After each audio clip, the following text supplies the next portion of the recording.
Olá, você que acompanha as redes sociais da nossa pastoral vocacional da Diocese de Caxias do Sul. Estamos chegando com mais um podcast Papo Vocacional, esse espaço onde nós conversamos, partilhamos a história vocacional dos convidados que queremos mensalmente chamar para fazer parte desse projeto.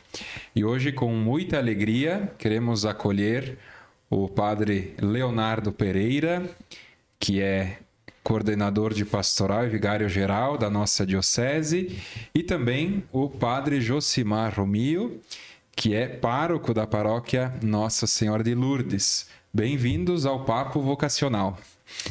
Obrigado, Padre Luciano. Uma alegria poder estar aqui neste momento para poder partilhar um pouquinho sobre o chamado vocacional e o que dá sentido para a vida. Também saúdo o caro colega Padre Josimar.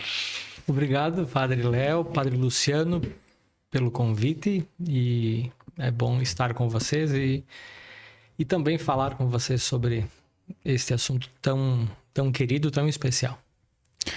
No nosso programa de hoje, nós pensamos em partilhar um pouco da história e do chamado do Padre Léo e do Padre Josimar. Por isso, convido que eles também possam se apresentar. Claro, já se apresentaram, mas contar um pouco como foi o despertar vocacional, como sentiram esse chamado de Deus para o sacerdócio. Muito bem, então posso começar. Eu tenho 48 anos, faz 21 anos que eu sou padre e antes de ingressar no seminário eu participava de um grupo de jovens que por muitos anos foi assim um instrumento de evangelização na nossa catedral diocesana chamado Grupo de Oração para Jovens São Luís Gonzaga. Eu recordo naquela época que comecei a participar lá, que éramos em torno de uns 200 jovens que participávamos. Era uma coisa assim impressionante. E num determinado momento da minha caminhada neste grupo, naquele tempo o pároco que hoje é bispo, Dom Leomar Brustolin, um dia eu estava saindo da catedral e ele colocou a sua mão na minha cabeça e ele estava indo fechar a igreja, né? Eu acompanhava e ele me perguntou assim: Leonardo, você já pensou em ser padre? E eu até, não é que fui agressiva, mas eu dei um sacudão, né? Eu disse: Deus me livre, eu disse para ele. E aquela noite eu não dormi. Eu fiquei pensando nessa possibilidade, sabe? E enfim, daí passaram uns anos, eu comecei a caminhar fazendo direção espiritual com ele e assim a gente foi discernindo e no caminho fui tomando essa decisão. Eu estava estudando, fazendo cursinho pré-vestibular para fazer medicina, queria ser médico porque as minhas irmãs ambas trabalhavam na área da saúde, então achava meio que natural assim que eu pudesse também estar nessa área. Até que um dia fui participar de um retiro de jovens em Santa Cruz do Sul e lá eu fui conversar com um outro padre para ter uma outra visão também de sacerdócio, assim por diante. E acabei tomando essa decisão assim sem ter muita certeza absoluta do que eu queria, né? Daí cheguei em casa do retiro. No outro dia a nossa família estava almoçando e teve uma grande discussão por conta de problemas de família que estávamos tendo. E daí eu peguei e pedi a palavra para o pai, para a mãe, para minha sobrinha.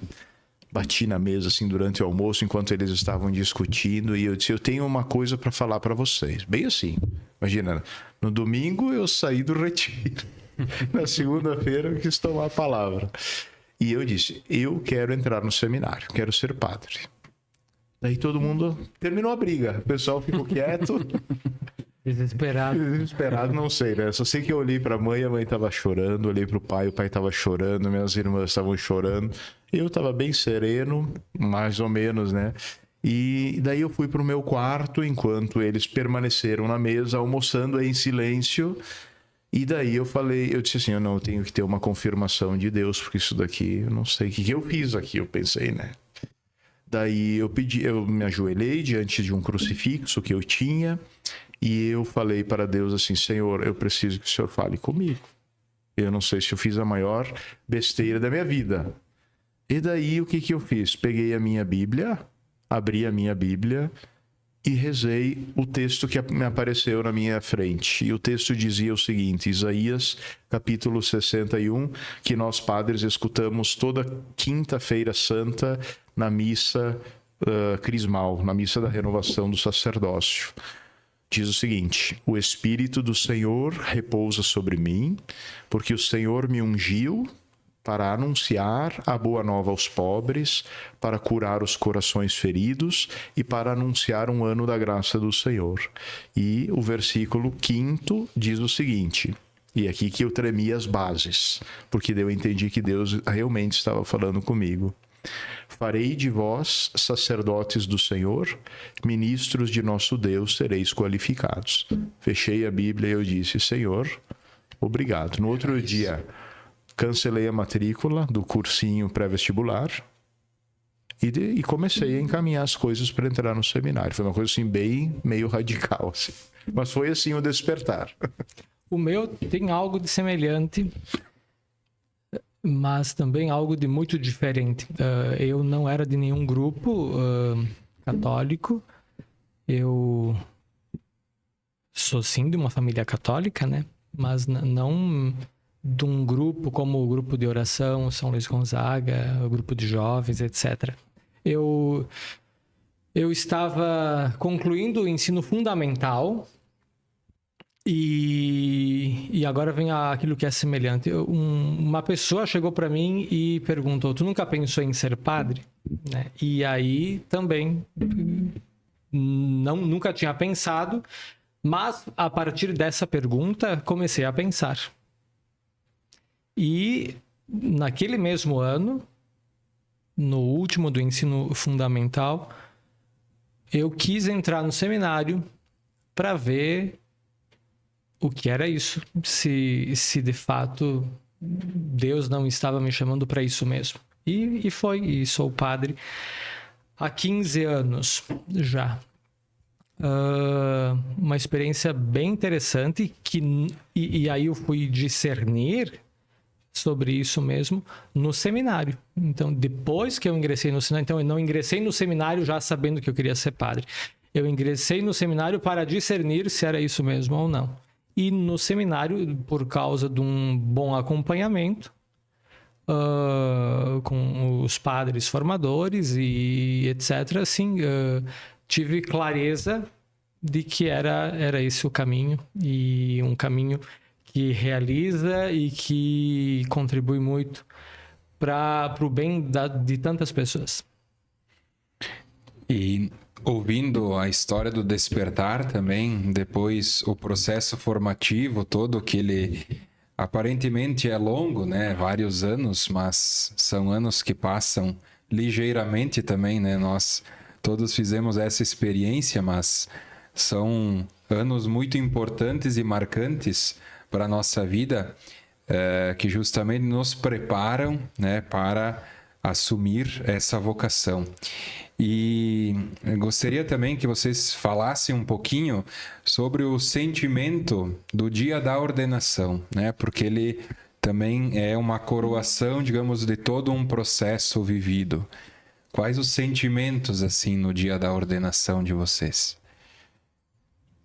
Então, eu acho que é um mix de sentimentos, né? Porque teve todo o percurso feito, foram em torno de 9 anos de preparação no meu caso, né? Eu não entrei no seminário menor como o padre Josimar, né? Eu entrei direto no curso propedêutico. Então, 1 ano de propedêutico, 3 de filosofia, 4 de teologia, mais 1 ano pastoral, que ajudei no seminário Aparecida, né? Então, foram anos, assim, muito intensos. E aquele dia da ordenação, propriamente dito, era um dia muito bonito. Foi no dia 12 de dezembro de 2004. Eu tinha uma certa ansiedade. Por quê? Porque não sabia objetivamente qual seria o bispo que iria me ordenar. Porque o Dom Paulo Moreto, que foi o bispo que me ordenou, ele estava hospitalizado. Então, no dia da ordenação, eu fiquei sabendo que seria ele praticamente, porque ele saiu do hospital para vir fazer a minha ordenação e depois eu voltei com ele a Porto Alegre, porque ele voltou para o hospital, né? Eu fiquei a primeira semana praticamente ali de padre com o bispo no hospital, né? Então, é um mix de muita alegria, pelo fato de estar vivendo aquele momento, né, no dia de Nossa Senhora de Guadalupe, que eu amo tanto a história de Nossa Senhora de Guadalupe, a mãe de Jesus, padroeira do México, né, Nossa Senhora de Guadalupe, e ao mesmo tempo essa ansiedade por não saber exatamente qual seria o bispo, porque para nós é tão importante a presença do bispo na ordenação. Sem o bispo não existe ordenação sacerdotal. E um outro fator, assim, que era próprio de Dom Paulo, eu não vi nunca outros bispos fazerem o que ele fazia. E para mim foi muito importante esse ato que prevê o ritual, inclusive. Ele, na hora do ofertório da missa, ele passou a presidência da missa para mim. Então, a minha primeira missa foi a da ordenação. Não é muito comum, eu não vejo muitas ordenações desta maneira e a primeira missa desta forma, né? Então foi muito feliz, eu fiquei muito feliz em poder presidir a oração eucarística da minha ordenação sacerdotal, né? Então esse foi um fator bem que me encheu de alegria também. Eu também, muito feliz, porque eu tinha, por estes longos anos, me preparado para a ordenação, né? Para esse dia especial. E, ao mesmo tempo, um tanto apreensivo, porque, como num casamento, né? É uma decisão para a vida toda. E o dia da ordenação sacerdotal, que é o rito onde o bispo e muitos padres presentes...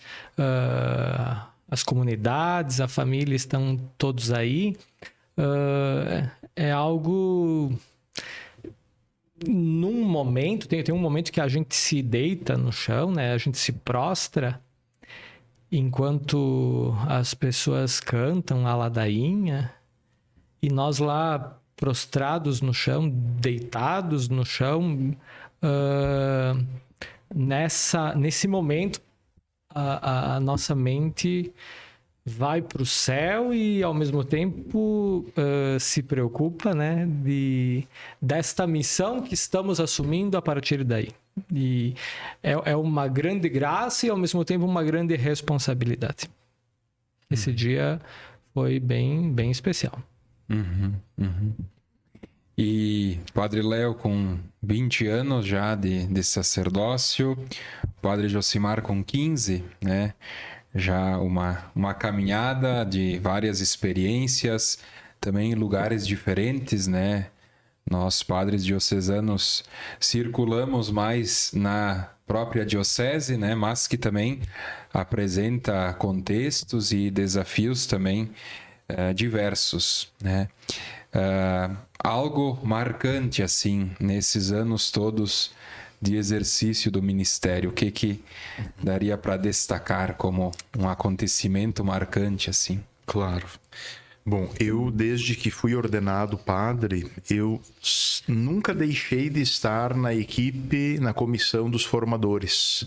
Então, desde o dia que eu fui ordenado padre até hoje, estou na comissão dos formadores. Então, eu venho... Foi meu formador? Formador. Isso. E eu fui do Luciano.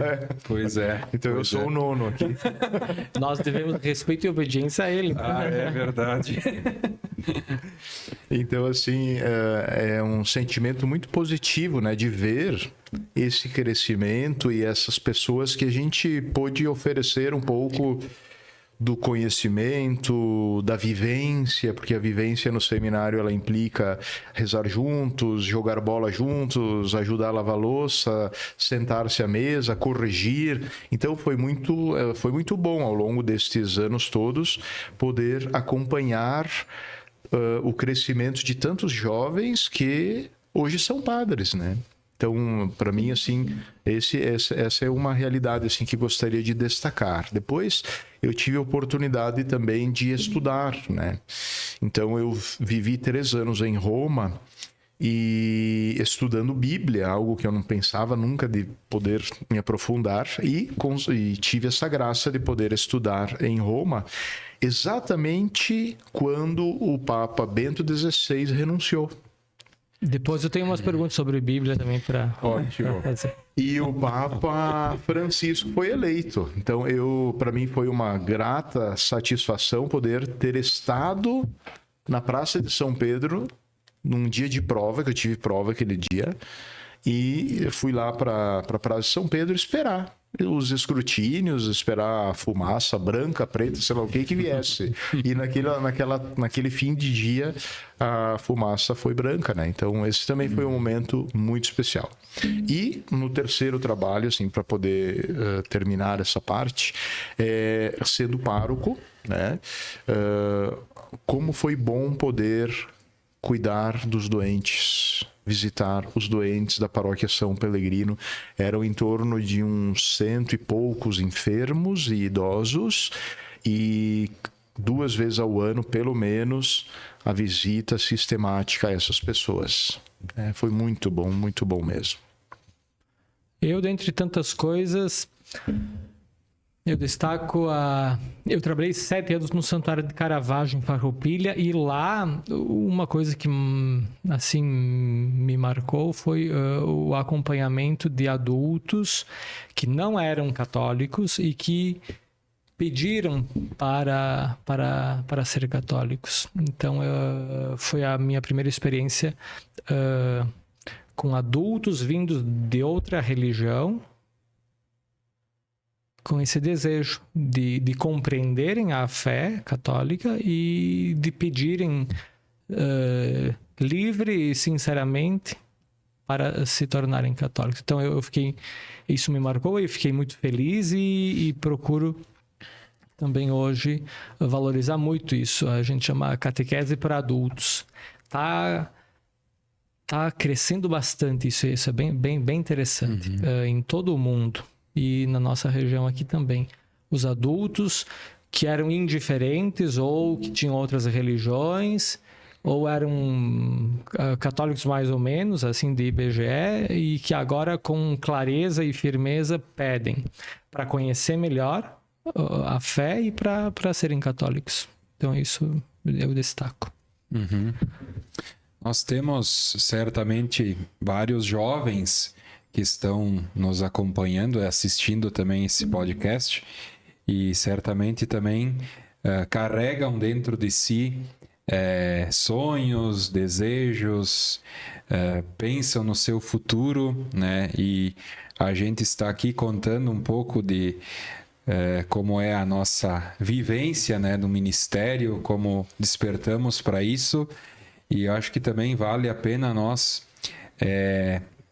assim darmos razões, né, de qual a importância do sacerdócio hoje, né, num mundo que muda tão rápido e onde a gente também vê que a fé assim vem enfraquecendo bastante na vida das pessoas e comunidades, etc. Por que ser padre, né? Qual é a importância hoje de sermos padres? Bom, alguém já me perguntou por que eu sou padre, né? Por que eu não fiquei médico? Um médico pode cuidar de tantas pessoas, pode ajudar tantas famílias que são vulneráveis, E é exatamente isso. O sacerdócio, ele é uma presença do início da vida ao fim da vida. Ele não é só na hora da doença. né? Eu venho acompanhando já nesses 20 anos. Esses dias fui celebrar uma missa numa paróquia que eu ajudei no início do meu sacerdócio, em Carlos Barbosa, e veio um casal com uma menina, né? E eles disseram: padre, foi o senhor que nos casou e aqui está o fruto do casamento. A filha que eu também havia batizado.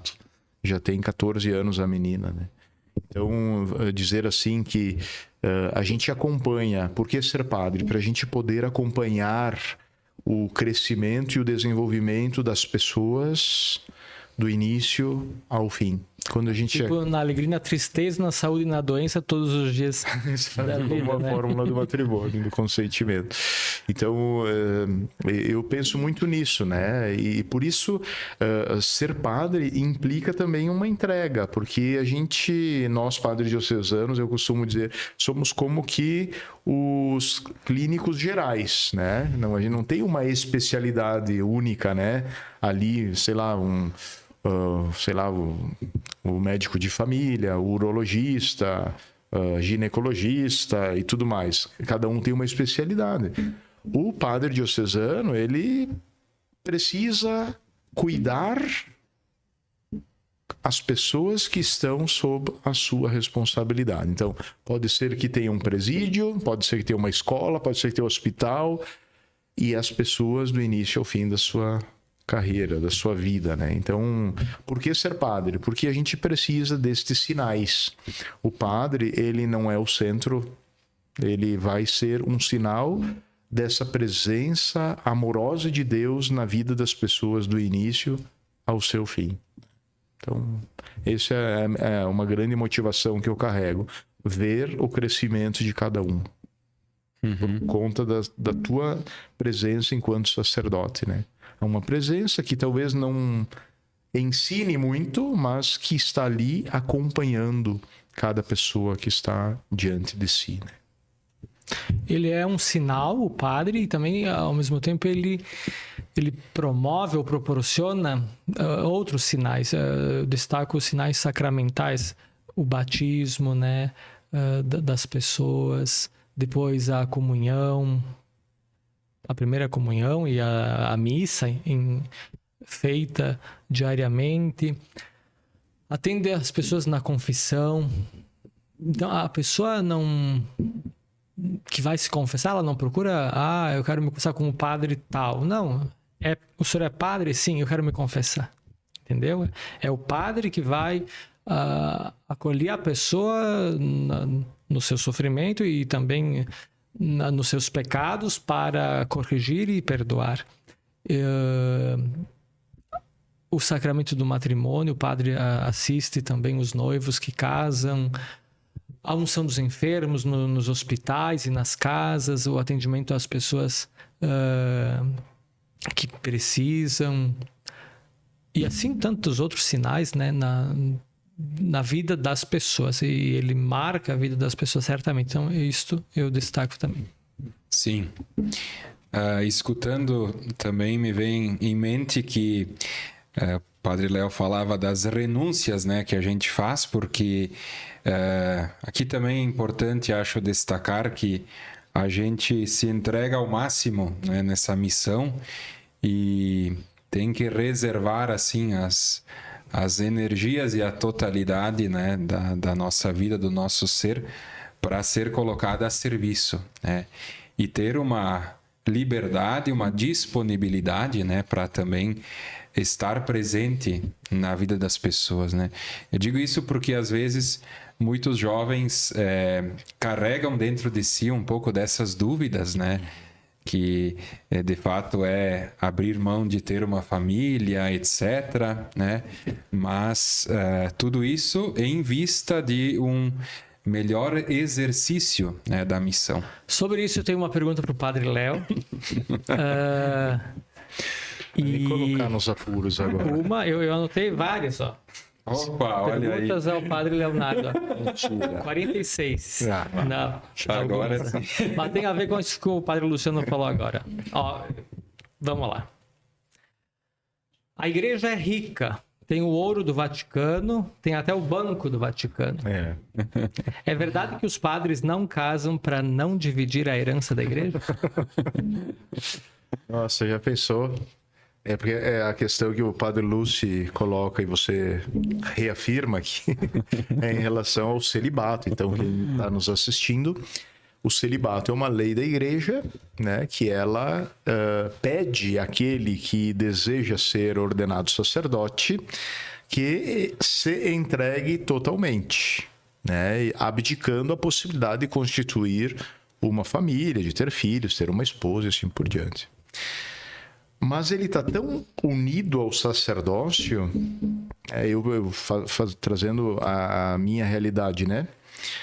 Quando eu decidi ser padre, eu também decidi ser celibatário.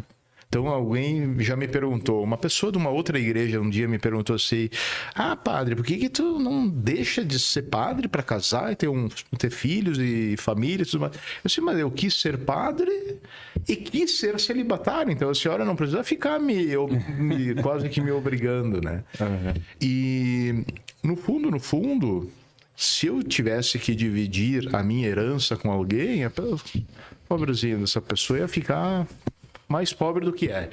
Porque também a entrega, ela é daquilo que a gente tem e daquilo que a gente é, né? Então, eu diria assim, não pode... Fica-se celibatário para não dividir os bens com a igreja. É uma questão de liberdade, né? Também. O ter e o prazer. Da disponibilidade, etc. Então, o que eu vou deixar, né? A minha bicicleta, meu computador, meu telefone, quem quiser depois pode... Livros. Muitos livros. Agora outra coisa aqui, ó, sobre isso também. Os padres têm férias, carteira assinada, salário? Carteira assinada a gente não tem, né? Mas a gente tem um compromisso com a comunidade cristã, né? A gente recebe a gente não chama de salário, porque salário parece que é assim, ó. A gente tem que desempenhar 8 horas por dia de trabalho para poder receber a recompensa, né? Mas Jesus mesmo disse que a recompensa a gente já tem nessa vida, porque a gente ganha muito mais famílias, muito mais irmãos, pais, mães, até bens, né? A gente recebe muitos bens, né? Então a gente também recebe o que a gente chama de côngrua. Hoje a nossa côngrua é de 3 salários mínimos, né? Uma parte desta côngrua a gente coloca num caixinha da diocese, dos padres, para a gente poder se ajudar mutuamente na hora que ficarmos doentes, né? A gente chama de fundo complementar de saúde. Então a gente recebe uma côngrua mensal. A gente tem a oportunidade de fazer férias, né? Temos ali, até canonicamente, é obrigado que a gente tenha férias, que a gente faça um período de férias. 30 dias. Mas um dia de férias, não. São, né, pelo menos uns 15 dias de férias, né? Então, tudo aquilo que uma pessoa normal se organiza durante o ano para poder descansar também, né? E também temos que fazer um retiro anual de alguns dias para a gente se conectar, estar com os irmãos e estar com Deus também, né? Até aqui se toca em questões interessantes até para o pessoal também conhecer, porque às vezes acha que nós temos uma vida assim totalmente voltada à oração, à contemplação, e não temos também uma vida assim social e informal até. Então, quem sabe partilhar um pouco dos hobbies, né? Dos hobbies que temos também como padres. Tô louco para saber quais são os hobbies do Padre Josimar. Nos tempos livres, né, Padre Josimar? Sim! Radicais, sobretudo. Quando possível. Sim, esse é não é uma atividade que eu faço desde sempre. Iniciou não faz muito tempo. A questão de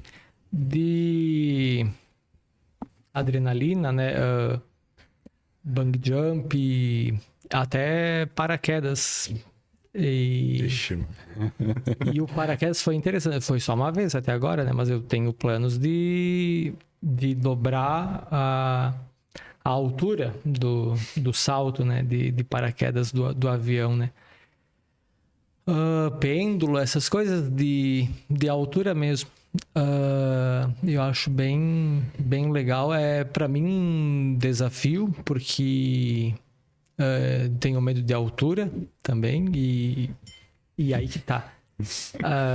Superando traumas ou medos, então eu me coloco por aí. Quando alguém convida, eu fico bem tentado a aceitar a essas práticas mais radicais que exigem adrenalina. Eu acho muito bom isso. E tenho que também me puxar mais para a questão da leitura, né? Eu tinha uma constância, uma disciplina até 2 anos atrás, e depois que eu comecei a trabalhar como pároco, aí isto ficou bem capenga. Tenho que retomar a questão da ler mais. É importante. Né? Padre Léo também tem uma vida... Uma vida hiperativa. É esportista.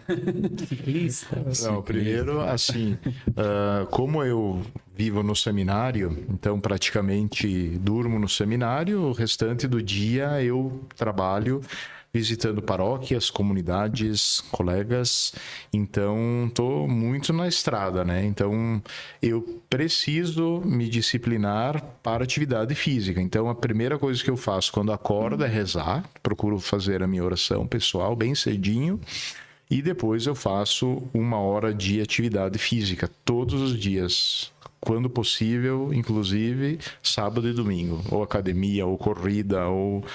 E agora faz um tempo já que não estou andando de bicicleta. Normalmente eu fazia alguns quilômetros, mas é que o tempo não está proporcionando isso, né?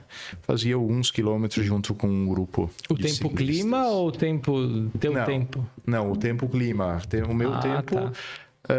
A bicicleta suporta a minha idade também, tá? Então, e também a questão da leitura, eu gosto bastante de ler, né? Então, tenho muitas aulas a preparar e gosto bastante. E venho fazendo isso com certa frequência, assim, de me preparar para aulas e leitura também. Ó, tinha uma pergunta que envolvia isso do ciclista. Ó. O senhor é padre, mas também é ciclista. Sim. Bicicleteiro. Não. Ciclista. E tem várias iniciativas na igreja e tal. Mas a missa é sempre a mesma coisa. Por que não inovar? Umas missas diferentes e tal. Por que sempre a missa é igual? A missa é igual, porque... A missa é igual, não tem como mudar a missa. Ela O jogo de futebol é sempre não a mesma... é a mesma coisa, não é a mesma coisa. Por quê? Porque hoje eu estou assim, amanhã estarei de outra forma, estarei receptivo de alguma maneira, estou vivendo outro momento histórico, hoje e amanhã terei outro. Então, a Eucaristia, para cada dia, ela tem um significado, tem um valor. Embora os ritos sejam os mesmos... A força do Espírito Santo atualiza a cada dia, né? Então, ela é sempre a mesma, porque é sempre o mesmo mistério, é o mistério da Páscoa de Jesus que acontece, mas é sempre diferente, porque os momentos que estou vivendo são diferentes. Eu, desde adolescente, praticamente desde os 16 anos, eu tenho 48, eu venho cultivando a missa diária. Desde os 16 anos. Não estava no seminário. Era um jovenzinho do grupo. Desde os 16 anos, praticamente. E também cada missa tem... A cada dia uma palavra diferente, né? Que a gente medita, que a gente escuta. E claro que o rito, ele segue o mesmo, mas a palavra é sempre nova também. Sobre a palavra agora, temos o biblista aqui, né? Sobre a Bíblia. O senhor é especialista em Bíblia, ok? Como você tem essas perguntas todas? Eu escrevi? Eu acho que ele ficou pensando Eu fiquei pensando. O senhor é especialista em Bíblia, ok. Mas a Bíblia é tudo assim como está escrito ou algumas coisas tem que interpretar? A Bíblia, toda ela é como está escrita. Como assim? Tudo que está escrito, está escrito. Tudo que está escrito já é interpretação. Tudo que está escrito já é interpretação de acontecimentos que se sucederam. Então a gente tem que entrar nos acontecimentos, a gente tem que tentar entrar na cabeça de quem escreveu, mais ou menos para poder entender o que ele estava querendo interpretar a respeito daquele fato acontecido. Então não dá para nós pegar o pé da letra e dizer está na Bíblia. Não, está na Bíblia. Sim, com tá certeza está na Bíblia. Mas a gente não pode pegar aquela frase isolada sem o tecido que compõe todo o contexto. Tá, entendi. Boa. Entendeu? Para compreender a época em que foi escrito, cada palavra, cada texto está dentro de um contexto. Então a gente tem que entender o contexto para poder interpretar o texto e tentar trazer presente no nosso contexto. Tá. Ainda sobre a Bíblia, o senhor estudou em Roma e tal. E os livros apócrifos não entraram na Bíblia por quê? Porque dizem a verdade que a igreja não quer que ninguém saiba? E o arquivo secreto do Vaticano, a igreja esconde o que lá? A igreja não esconde porque ela abre temporariamente os arquivos de anos em anos para que as pessoas os estudiosos possam ir lá estudar, né? Então a igreja não esconde, ela limita o período para que as coisas possam ser interpretadas e analisadas, né? É a respeito dos livros apócrifos. O que são os livros apócrifos? Os livros que a igreja não colocou na Bíblia. O Evangelho segundo Judas, segundo São Pedro, Tomé, Maria Madalena. Não existem, de fato, não só evangelhos e livros apócrifos, mas existem outros livros do início do cristianismo que não foram colocados dentro, ou não foram medidos como dentro da régua a gente chama isso de canonicidade da igreja, né? Dos livros bíblicos. Está na régua. Porque tem alguns critérios para dizer que esse livro ele é canônico, ele é santo, ou esse livro aqui tem alguma impureza. No sentido de que eles precisam ter um cuidado importante para não alimentar algumas heresias, especialmente que eram muito próprias no início do cristianismo, né? Então a igreja, ela foi assim, com muita serenidade até, ela foi determinando quais os livros que deveriam permanecer. E definitivamente no Concílio de Trento, 1540, alguma coisa assim, determinou-se que seriam 73 os livros bíblicos. E a igreja? Beleza, a igreja fez isso. Tu que estudou em Roma. Depois tu vai cortar isso aqui. E tal. Não, né? Claro, sim. Tu que estudou em Roma e tal. Verdade que a Igreja Católica começou em 313 com o Imperador Constantino? Não, ela começou com Jesus Cristo. A Igreja Católica começou com Jesus Cristo.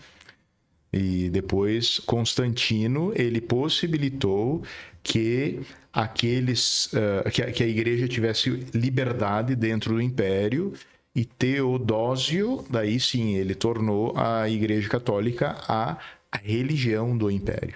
Constantino e Teodósio. Então, temos que cuidar um pouco, né? Porque hoje tem alguns argumentos nesse sentido. Sim. Sim.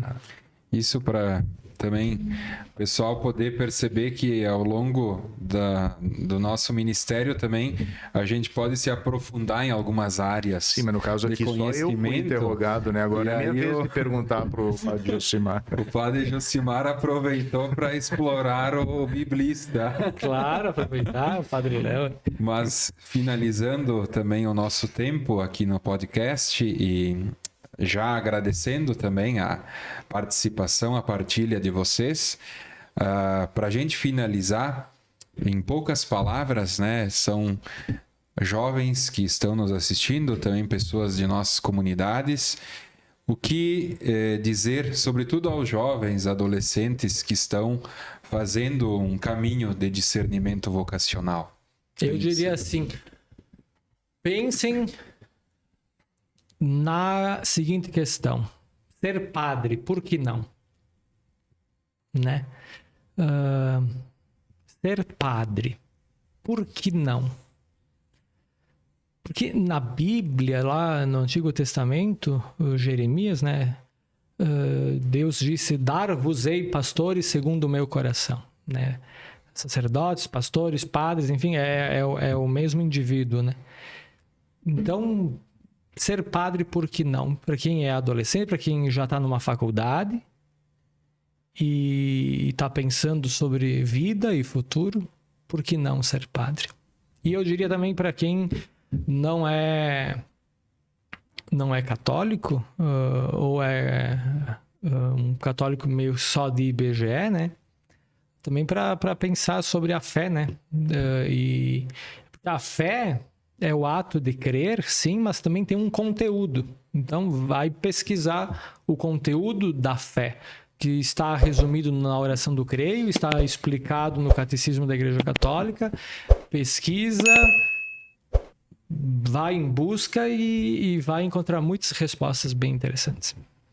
Eu acho, puxando esse gancho do Padre Jossi, algumas pessoas dizem assim, agora sim eu mudei de igreja, conheci Jesus. Mas daí eu pergunto para essa pessoa, você já tinha lido alguma coisa sobre a igreja, sobre a fé, quando você estava na igreja católica? E normalmente as pessoas dizem não. Nunca se interessaram, né? Então, de fato, é importante ajudar as pessoas a quererem conhecer e aprofundar a sua fé. Eu diria assim, para os jovens que estão fazendo esse discernimento, ou são tantos os coroinhas hoje, acólitos que estão fazendo parte do corpo da igreja, ajudando a gente a poder servir, né, cada vez melhor nas nossas comunidades. Olha, ser padre eu diria, tenho que dizer, é a melhor coisa do mundo. Porque a gente acaba estabelecendo uma relação com Deus e com as pessoas que não se diferencia daquelas relações, talvez, que um pai, que uma mãe. Mas nós temos a oportunidade, enquanto sacerdotes, de estabelecermos estas pontes, criarmos estas relações de Deus com as pessoas e com as comunidades. Aquilo que o Padre Jossi falava dos sacramentos, né? Tem pessoas que buscam a ajuda de um psicólogo para pedir um aconselhamento, e isso tem que fazer, é importante. Até acompanhamento vocacional por meio de dinâmicas psicológicas. Mas outra coisa é quando um jovem vem se confessar e que só o padre pode oferecer o perdão de Deus de forma ordinária por meio do sacramento da reconciliação, né? Então, quando tu vês ali uma pessoa que há 60 anos não se confessava, como aconteceu comigo recentemente, tu enquanto sacerdote, tens que tirar as sandálias dos teus pés, como Moisés tirou as sandálias dos pés diante do mistério divino na sarça ardente. Porque tu vês que Deus agiu. E talvez aquela pessoa ficou 60 anos esperando para que tu, um pobre servo, né, um miserável homem que se coloca à disposição, possa dar em nome de Deus, por isso ponte, o perdão para aquela pessoa que há 60 anos não se confessava e carregou durante 60 anos aquele trauma, aquela dor, aquela violência.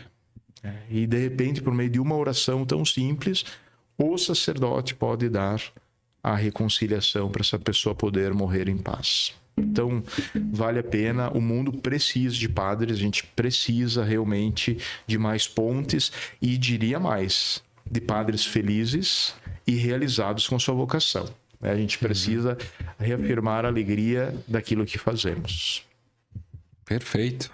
Muito obrigado, Padre Léo, Padre Josimar, pela partilha, pelo testemunho de vocês.